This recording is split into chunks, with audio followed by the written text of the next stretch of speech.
Olá, meus irmãos, prazer estar com cada um de vocês mais uma vez, agora de modo gravado, então, e vai dar tudo certo aí. Eu vou subir a aula para vocês, tá? Todos vocês estão me acompanhando. Nós começamos a fazer uma tentativa de fazer a aula ao vivo para dar certinho, mas infelizmente o sistema travou, não ajudou, então eu estou gravando e editando a aula para subir para os irmãos.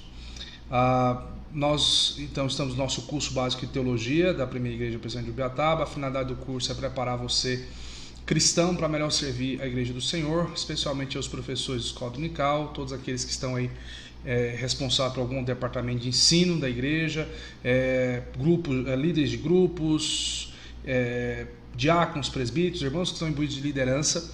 Então, a proposta do curso então é fazer com que você cresça, tá? Nós já tivemos uma matéria toda exposta aí, Introdução à Bíblia, que eu vou te convidar aí na nossa playlist do YouTube, e você ir lá e então acessar, e você já vai ter um bom material lá iniciado. Agora nós estamos entrando na terceira aula sobre panorama do Antigo Testamento. Nós estamos passando por todo o Antigo Testamento para a gente poder então assimilar a ideia. O conceito básico dessa matéria é você trabalhar aí um pensamento coeso, consistente, firme das Escrituras, para você entender que ela não é fragmentada. Embora haja uma pedagogia que nós estamos utilizando de separar ela em compartimentos, ela é uma linha contínua. Nós começamos lá em cosmogonia, né, trabalhando a introdução, a origem das coisas, como é que tudo funciona. Depois nós começamos a funilar isso, né, e aí cai lá no capítulo 12 de Gênesis, e ali nós começamos a entender um pouco da história de Israel e do povo de Deus. E ali nós estudamos a história dos patriarcas e passamos por tudo isso. E agora nós vamos começar a aula de hoje, entender sobre a nação santa de Israel, tá? Eu quero ler Êxodo capítulo de número 20, e eu quero pensar com vocês sobre Êxodo capítulo 20 rapidamente e orar com você em seguida. Êxodo capítulo 20 diz assim: E Deus falou todas as palavras e disse: Eu sou o Senhor, o teu Deus, que te tiro do Egito, da terra da escravidão. Não terás outros deuses além de mim. Não farás para ti nenhum ídolo, nenhuma imagem de qualquer coisa no céu, na terra ou nas águas debaixo da terra.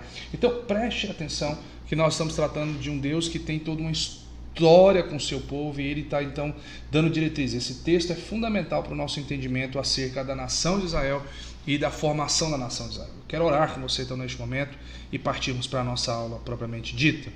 Deus Todo-Poderoso, Pai bendito, eu quero colocar as nossas vidas diante do Senhor, e eu quero suplicar ao Senhor que o Senhor esteja nos orientando, nos conduzindo neste momento, em nome de Jesus. Amém. Já aproveita, se inscreve aí no canal, deixa seu like, compartilha a aula e frequenta com a gente aí. Toda semana a gente sobe um vídeo novo de uma aula nova. Bom, a história de hoje é a história então da nação de Israel. A história de Israel, ela caminha numa direção extremamente importante, tá? Essa história então, ela começa no livro de Êxodo aí, tá? Depois de um período aí da morte de Josué, né? E o silêncio que aconteceu ali nesse período. Nesse inteirinho, então, os descendentes dos patriarcas tornam-se extremamente numerosos, tá? E aí surge um novo faraó depois do faraó que viveu no tempo de José. E ao subir o trono, ele viu o crescimento populacional de Israel como uma ameaça para os egípcios. E ele passou então a escravizar e a oprimir os israelitas sob a sua liderança, tá? E a liderança de Moisés então a esse povo foi resgatar eles do cativeiro, transformá-los numa nação independente e fazer com que eles se equipassem e se preparassem então para ocupar a terra de Canaã. Então a gente precisa perceber isso na história bíblica para a gente entender o papel na história bíblica. E aí eu quero desafiar você a pensar no seguinte esboço para isso. Eu quero que você olhe para esse esboço neste momento e veja, primeiro, a escravidão de Israel, né? Ficou com a logo aqui em cima, mas vai dar certo. A escravidão de Israel, 400 anos. Você vê ali capítulo 1 e capítulo 2. Tá? Depois eu quero desafiar você também a perceber aí do Egito ao Sinai, menos de um ano, Êxodo capítulo 3, versículo 18. Depois eu quero que você perceba comigo o acampamento do Sinai, né? E aproximadamente um ano ali em Números capítulo 10, Êxodo 19, Números capítulo 10. E a peregrinação no deserto também, há aproximadamente 38 anos. E por último aí, e não menos importante, eu vou só dar uma diminuída aqui para você perceber isso. Não era essa ali não, era aqui. Tá ok. Tá, vamos continuar aqui, para não travar. A outra aqui é o acampamento dos limites de Canaã, aproximadamente um ano, Números 22, versículo 34 e Deuteronômio 34. Então perceba que nós temos aqui uma estrutura básica para a gente entender a história de Israel, tá? E como é que isso se dá. E eu quero então examinar isso com vocês neste momento, então, da escravidão ao estabelecimento da nação. Em um período relativamente curto sob a liderança de Moisés, os israelitas então eles são libertos da opressão e se tornam uma nação independente. Você lê Êxodo capítulo 1, 2 e 3 começa a se desenvolver ali, você vai perceber isso, tá? Eles se tornam uma nação independente, consciente dos seus relacionamentos com Deus. Então, a opressão dos israelitas relatados para nós aí nesse período, tá? A opressão aí dos israelitas é um momento realmente que ensina para Israel a necessidade que eles tinham de um Deus, ensina para eles a necessidade que eles precisavam realmente se parecer com o seu Deus e viver conforme a vontade desse Deus, tá? Esse período de opressão ele é relatado para nós aí, tá? Do capítulo 1 de Êxodo ao capítulo 20, ao capítulo 5, aí a gente percebe esse momento crítico para a história de Israel. Nesse período também nós temos o preparo da nação, né? O preparo da nação aí, que eu quero compartilhar com vocês, que é o preparo da liderança, né? Voltando lá naquele esboço, então, a gente tem aí esse preparo da liderança de Israel, e essa liderança, então, é a liderança de Moisés, né? Moisés nasceu ali nesse período dessa opressão do faraó naquele momento.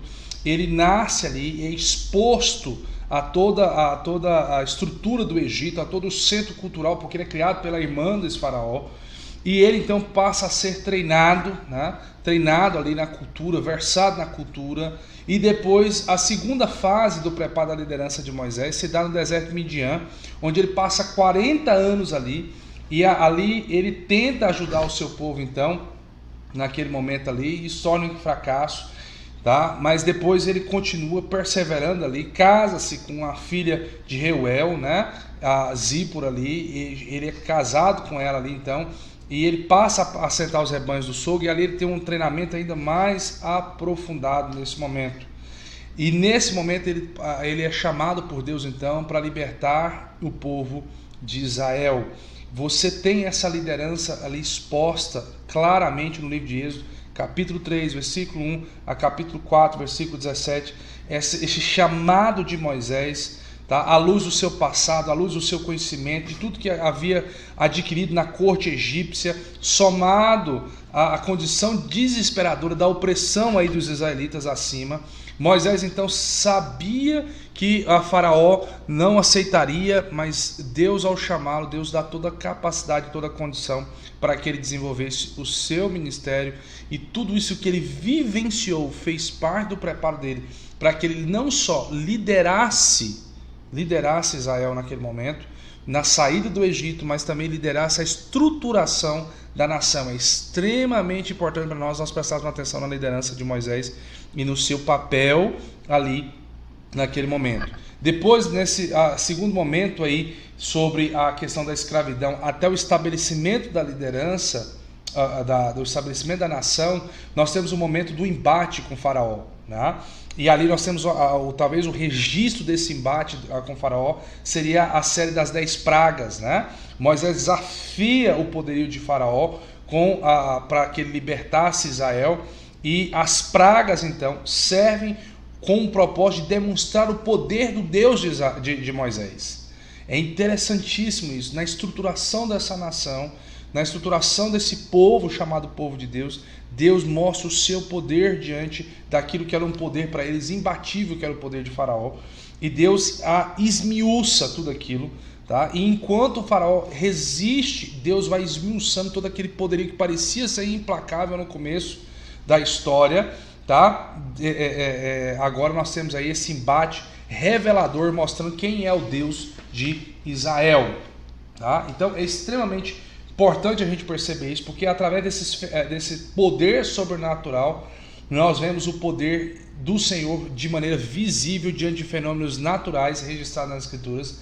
E essas pragas então foram enviadas para confrontar os deuses falsos do Egito, deixando claro e evidente que o nosso Deus, o Deus da nação de Israel, o Deus do povo dele, é um Deus implacável, que não há soberano que possa resistir, não há ciência, não há natureza, não há nada que possa resistir ao poder. Essa é uma lição clara nesse estabelecimento da lição de Israel para nós ali. Acima de tudo, ele é um Deus sobrenatural, ele faz o impossível se tornar possível para o seu povo, para que os seus projetos, os seus propósitos sejam estabelecidos.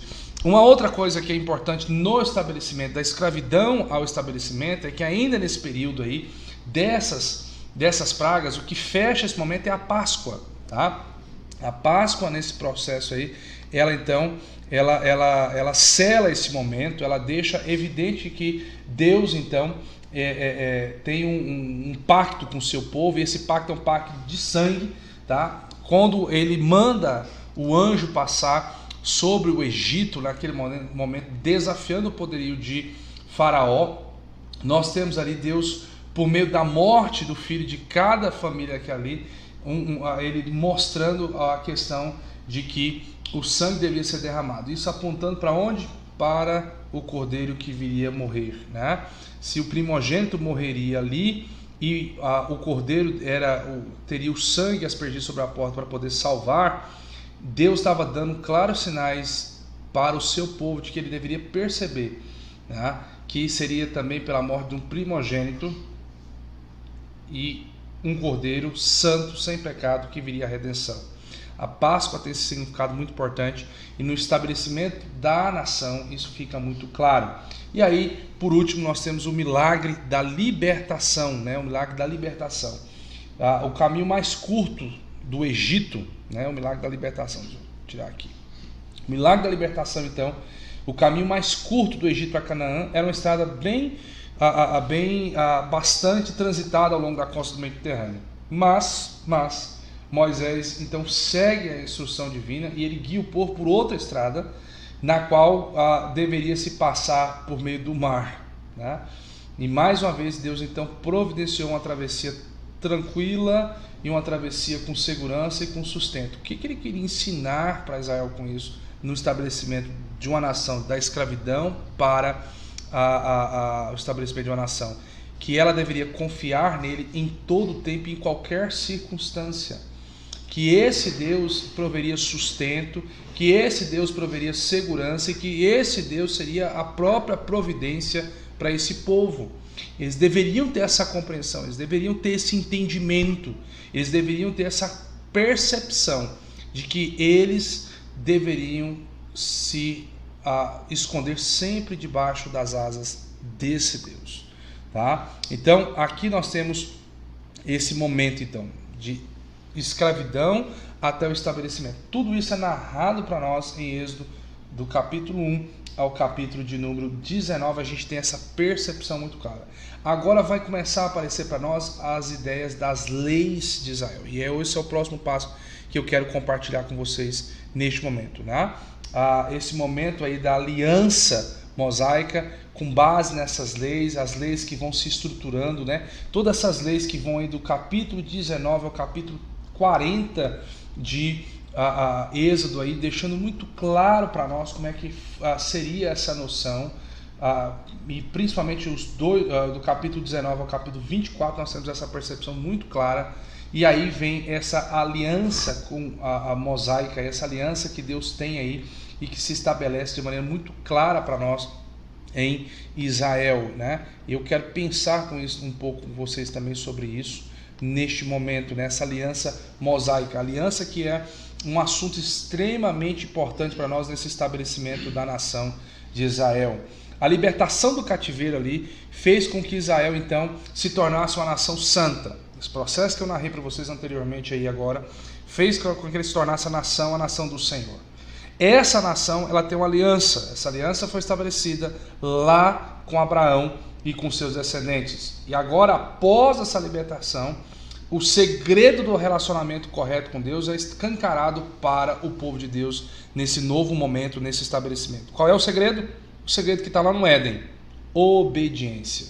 Quando Deus olha para Adão e Deus fala com Adão, fala de todas as árvores do jardim comerás livremente, menos dessa árvore que está no meio do jardim, porque do dia em que dela comeres, certamente morrerás. O que é o pacto ali naquele momento? O pacto de obediência. A relação com Deus, meus irmãos, está pautada na obediência. E novamente, nesse momento aqui de reestabelecimento, de restauração para Israel, o que vem à tona novamente, em cima da lei? A aliança. O que é aliança? Qual é o segredo da aliança? A obediência. Deus se relaciona com o seu povo através da obediência. Sempre foi assim. Sempre foi assim. Tá? Então, o segredo correto para o bom relacionamento com Deus é a obediência ao que Ele diz. A observância das leis divinas faz com que Israel se torne um povo santo, separado das nações pagãs ao seu redor. Essa é a grande percepção que nós temos que entender e compreender. Essa relação com Deus, ela é uma relação diferente. As nações que estão narradas dentro de Êxodo, as nações que estão narradas para nós ali, são nações imorais, são nações que têm perversidades. Por exemplo, se você ler a história do Egito e perceber, você vai ver que havia cerimônias terríveis, do tipo casamento entre irmãos, coisa inaceitável, que Deus, ao restaurar Israel, diz: não vai haver isso. A relação, por exemplo, na maternidade, ao parto, onde havia perversidades de todas as naturezas. A perversidade sexual, a prostituição, o sacrifício infantil, coisas que eram praticadas nessas nações, coisas que eram praticadas ali entre os cananeus, coisas que eram praticadas no Egito, por exemplo, o sacrifício de animais como ritual de idolatria. Deus proíbe tudo isso. Nessa aliança, Deus proíbe tudo isso. E Deus restaura o conceito correto do que é que agrada a Ele. E não são os tipos de cerimônias perversas, mas é um culto de obediência a Ele, uma adoração de obediência a Ele, uma adoração em que o coração se pauta segundo a sua palavra, segundo a lei do Senhor. Tá? Então todas as cerimônias que Israel passa a fazer a partir disso, que eu vou estudar daqui a pouco com vocês, é pautada sobre essa aliança que Deus faz com Moisés. E essa aliança está nesses textos nesses versículos que eu li com vocês. Êxodo capítulo 20, versículos de 1 a 17, onde o Senhor vai falar: eu sou o Senhor teu Deus, não terá outros deuses diante de mim, não matarás, não roubarás, guarda o dia de sábado, isso. Aquele pacto ali, era Deus dizendo: vocês são diferentes de todas as demais nações. Vocês não são iguais. Vocês não são iguais. Bom, e aí a gente passa a ter estruturas que vão evidenciar essa aliança e que vão deixar clara essa relação para nós.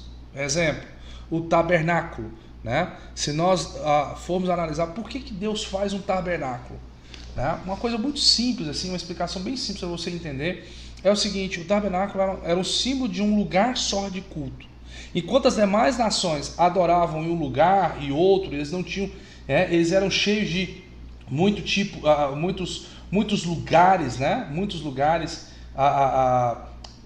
Israel passa a ter um lugar só de adoração, com objetos que remetam e olhem para o Senhor e revelem a sua grandeza, a sua soberania, que revelem a sua presença.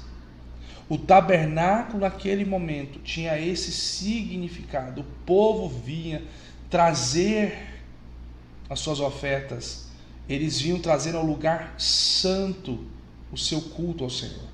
Enquanto as outras nações adoravam de qualquer maneira, sem nenhum tipo de critério, de uma coisa assoberbada, enojada, sacrifícios de crianças, sacrifício de animais, orgias, uma sexualidade absurda, umas cortes corrompidas.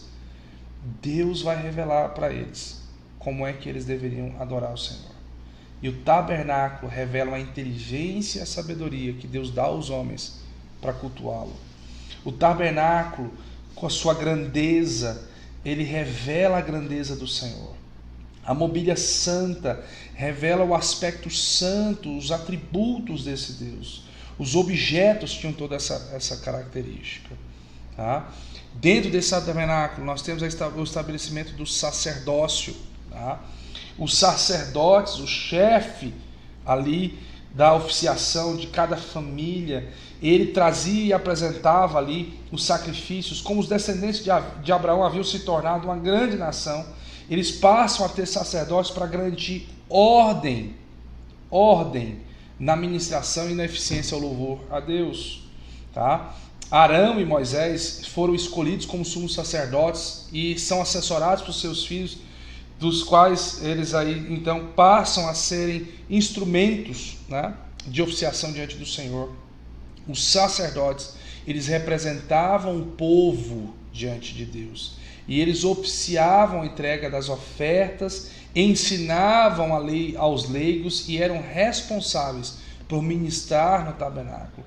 A santidade dos sacerdotes descreviam para nós a pureza desse povo de Deus, deveria se descrever, e isso refletiria no contraste, na diferenciação entre as práticas do povo pagão e as práticas do povo de Deus. Os sacerdotes representavam isso. Os sacerdotes evidenciavam quem Deus era para o povo e ensinavam isso. Essa separação dos sacerdotes tinha a ver com essa mostragem às nações pagãs de que o nosso Deus é um Deus santo, justo, puro e íntegro, tá? Então, dessa maneira, então, esses homens escolhidos por Deus, né, para oficiarem diante dele, tinham esse papel. Isso faz parte desse estabelecimento. Esses homens, então, faziam o quê? Os sacrifícios e as ofertas. A prática de sacrifícios aqui em Israel caracterizava os indivíduos tementes a Deus. A proposta dos sacrifícios que haviam ali, de maneira limpa e ordeira, era para que eles pudessem ser evidenciados pelo temor ao Senhor. Tá? Então nós temos isso. Tinham pelo menos 4 tipos de sacrifícios que envolviam o derramamento de sangue. Por que derramar sangue? Porque o derramamento de sangue apontava para Jesus Cristo. Lembre-se sempre disso, teologia bíblica. Tá? Era a sombra daquilo que Jesus viria fazer por nós, derramar o seu sangue santo e precioso. Então, os 4 tipos de sacrifícios, pelo menos, nós temos registrados evidentes para nós: holocaustos, sacrifícios pacíficos, ofertas pelo pecado e ofertas pela culpa. Tudo isso, tá? Tudo isso para evidenciar para nós, esse papel da relação redentiva do Senhor conosco, tá? E por último, para que fique bem claro para nós aqui em panorama, essas festas e estações que é registrado para nós em Êxodo, Número, Deuteronômio, tá? Essas festas, elas tinham por propósito lembrar a mente do povo de quem Deus era e do que Ele fez. Por exemplo, você pega a festa dos sábados. A proposta aqui é que, mediante um descanso e interrupção das atividades, os israelitas se lembrariam da obra da criação de Deus. Então, cada festa em Israel tinha um propósito, tinha um alvo, tinha um significado. Tá? Por exemplo, a festa do sábado não era meramente uma ideia religiosa, mas era para doutrinariamente fixar na mente desse povo, pedagogicamente fixar na mente desse povo, que eles estavam adorando um Deus que os criou, e que ao parar ali, descansar ali, eles estavam então lembrando que Deus os criou e que Deus os libertara da escravidão do Egito. Por isso tinha essa festa. Festa da lua nova e festa dos tabernáculos também narrada para nós. Esses toques de trombetas que aconteciam ali indicavam, né, e introduziam ali um rito no qual Deus deveria ser adorado por aquilo que Ele é, um Deus maravilhoso, um Deus santo. O ano sabático, por exemplo, né, a partir da entrada da terra de Canaã, cada 7 anos o povo deveria ali fazer, né, essa festa, dar descanso à terra, né, dar descanso às dívidas, libertar escravos, né? Tinha toda uma pedagogia para lembrar a mente desse povo que eles foram libertos da escravidão do Egito. Então, todas as festas que você vai ler em Números, Êxodo, Deuteronômio e por aí vai, todas essas festas, elas tinham um fim pedagógico. Não era festa por mera festa, não era religiosidade mera religiosa, mas era remeter ao povo de Deus, naquele momento, de que eles deveriam olhar para o Senhor, pelo que Ele fez, por aquilo que Ele faz e o que Ele espera do seu povo. Tá bom? Então, essas festas e estações tinham essa propositura na estruturação de Israel. Qual é a conclusão dessa aula de hoje que eu quero terminar e encerrar com vocês? As instruções que nós temos aqui, as instruções que eles receberam no Sinai, elas levam o povo de Israel então a adotar um padrão de vida que os distinguia dos povos pagãos do Egito e também da terra de Canaã. Isso é claro para nós, tá? Eles eram como eles eram, eles se estruturaram como eles estruturaram para que houvesse uma diferenciação. O povo de Deus é diferente do mundo caído.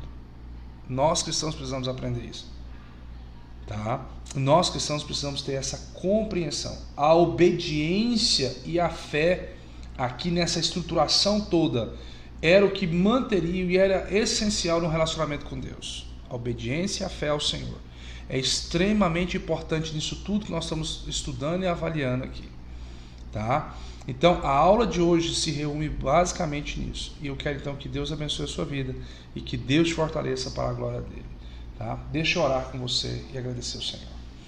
Deus Todo-Poderoso, Pai bendito, eu te agradeço por essa aula e eu peço ao Senhor, esteja conosco, nos sustentando para a glória do teu nome, Olá. em nome de Jesus. Se você gostou dos nossos vídeos, se você gostou dessa videoaula, se você gostou aí dos nossos trabalhos que estão sendo publicados no canal do YouTube, eu peço a você que compartilhe, porque quanto mais você compartilhar, mais você vai ajudar o nosso canal a crescer e a desenvolver. Compartilhe, divulgue, se inscreve aí no canal, né? Ativa os sininhos aí para você sempre receber os nossos vídeos, para você ser edificado e fortalecido. Obrigado, Deus abençoe e grande abraço.